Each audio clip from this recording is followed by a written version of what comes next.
It was Britain's pledge that paved the way for Israel's creation, declaring in 1917 the establishment in Palestine of a national home for the Jewish people. For the Palestinians, this declaration, this statement, was a gun pointed directly at their heads, particularly in view of the colonialist ambiance of the early 20th century. As I will try to show, the Balfour Declaration, in effect, constituted a declaration of war by the British Empire on the indigenous population of the land it was promising to the Jewish people as a national home.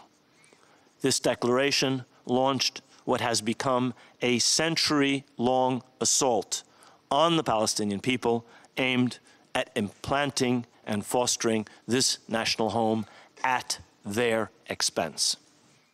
Professor Khalidi says Palestine was an inhabited country in 1917 with 94% of the population Arab and 4% Jewish.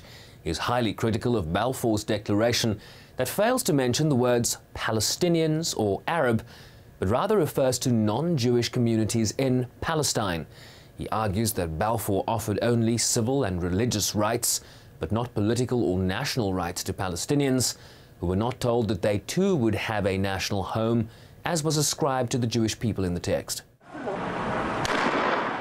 Khalidi warned that an ignorance of history had brought the world to the stalemate we see between Palestinians and Israelis today.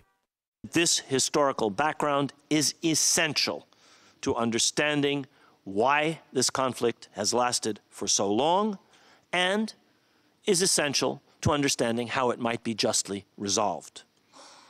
This background also helps us to understand that it did not begin in 1967 or in 1948, as some short-sighted observers would have it. He also criticized the great powers of the UN that have placed their interests ahead of international law.